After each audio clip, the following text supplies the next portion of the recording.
Hey guys, it's Rachel from The Little Green Lamb, and today I have my LA Candy Trilogy review. Basically, I have a few announcements at the beginning of this video. First off, if I'm looking down, I'm looking at my notebook. Second, if the lighting's weird, my camera died this afternoon. I tried to film it on my phone on the YouTube Capture app. It didn't, it was really hard to edit it, so I just decided to charge my camera. So I'm filming at night, so I hope the quality isn't too bad. I'm sorry about that though. Also, this book review will be spoiler free.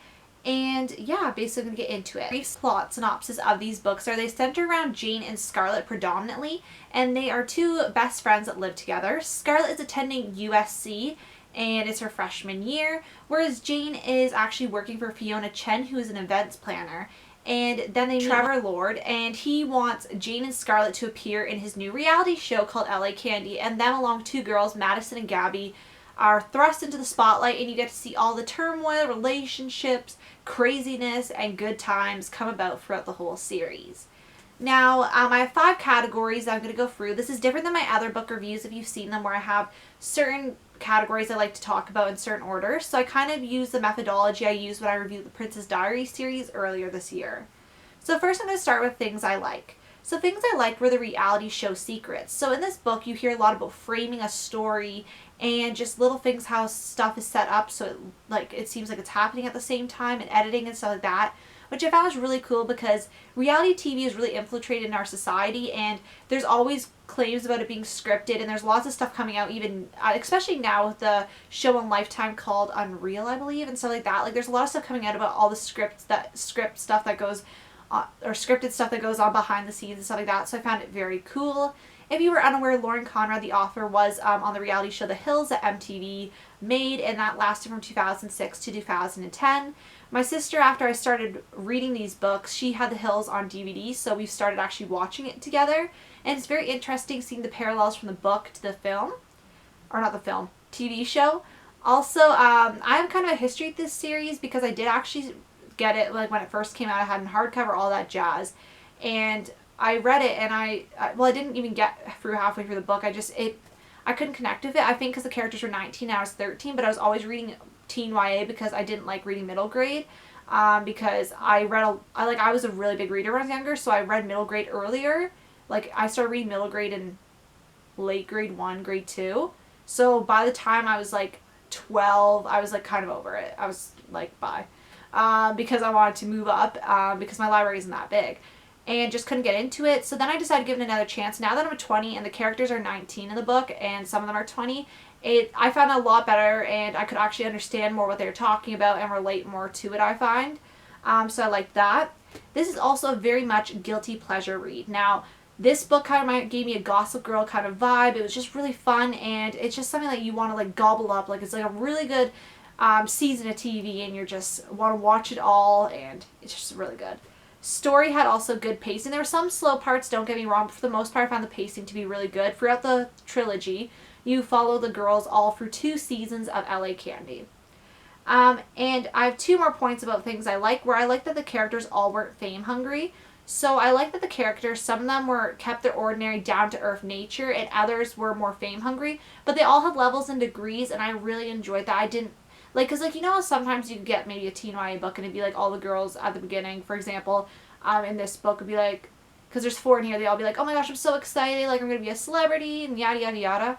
I really liked how some of them weren't that jazzed about being well known, and then some of them were. I really liked that contrast because it was very interesting to see. And also in the 3rd book, I really liked Jane fighting back. That's all I'm gonna say because I don't want to spoil it for you guys. Moving on to the 2nd category, where I have kind of my scoring sheet. So I have a combined plot score, which basically is all 3 books. I'm just rating the plots all together and coming up with tabulation. Characters, suspense, and then overall.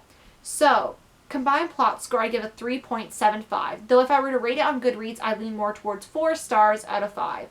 The reason being is because these books didn't blow my mind. They didn't make me go, oh my gosh, that is amazing. But they were really, really good, and I really did enjoy them. There was some qualms I had with it, which I'm going to discuss later on in this video, but for the most part, they were really good books. Characters, I give a 4 out of 5. Now, characters, I really enjoyed all the characters. I really liked how all 4 girls were different. They all had different personalities and different wants and desires, and all different goals, and I really enjoyed that. I really enjoyed how they were different. I also really liked in this book how you got different perspectives from different characters.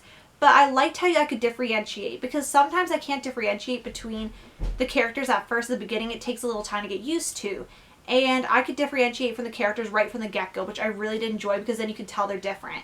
The hardest time I think I've had differentiating characters is Allegiant, when you have Triss's point of view and Four's point of view, and I could not sometimes differentiate. So I was very excited that I could, because all these girls are the same age, and that does not mean they're going to be the same, but when you have characters that are the same age, I feel like sometimes they could maybe butt heads, but I actually came to love every one of their perspectives, and I could understand who was talking and whose voice was in the chapter. Suspense, I give a 4.5 out of 5. Now, Suspense, I was wanting to keep reading this. I had a hectic 2.5 weeks of school when I was reading this trilogy, and I just really wanted to read it, but I couldn't, and I was like, oh, sadness, because I just want to keep reading it, and it was just really good. It kept me wanting to read. It's one of those guilty pleasure books, so you just want to get into it at every single opportunity. Also, overall, I give a 5 out of 5. This is definitely rereadable for sure. I'll definitely be rereading this in the future. And I'm very excited to do so, because it was a really good series and I really did enjoy it. My favorite characters and dynamics. So some dynamics I can't talk about because they're spoilery, so I'm just going to mention the characters individually, and you could probably guess the dynamics from the characters I mentioned. So I really like Jane and Scarlett's friendship, and I really like them individually and in their friendship. I really enjoyed that. I enjoyed Liam's character. Trevor's character I really did enjoy, because I find his perspective very interesting, because he was behind the camera, not in front, so I found that really interesting. Trevor, oh wait, I already said Trevor. I was just reading across. Never mind. Madison, I really liked her perspective too. She had some problems in the book, but I found her storylines to be very interesting. Hannah, I really enjoyed her character. Oliver, which we didn't get to see a lot of him, but I really enjoyed his kind of role in it. And I really liked Dee's character, and especially Dee with Jane and sometimes Scarlett. I really liked their dynamic. Things I didn't like. So I have 2 things that are major thing. One of them, or 3 things. One of them was sometimes it was a little bit slow, but for general I had pretty good pacing. 2, I feel like Madison's subplot was a bit dragged out, but I still loved it. I feel like it started, I think, at the end of the first book, or it was the beginning of the second book, but I'm pretty sure it's the first book to the third book, like more than halfway through. I felt like her subplot should have, like that plot should have maybe been, yeah, ending of the first book, but definitely wrapped up by 2. I think it went too long and too stretched out. I just really wanted to know, and it was really kind of annoying. I felt like it should have been wrapped up sooner. And a fight that happens between 2 characters in the second book. If you read the books, you know what I'm talking about. I didn't really like that. It was really upsetting to read about. And that is basically it for things I didn't like. I liked actually a lot more than I didn't like, because obviously the score can reflect that. Lauren Conrad, I really enjoyed her writing style too. It was really good. It was easy to read, and it was just really enjoyable. And if you're considering reading this trilogy, I definitely would recommend it. It's a nice, fun read. If you've read this, let's discuss in the comment section. And I want to thank you guys so much for watching. I'll see you guys later. Bye.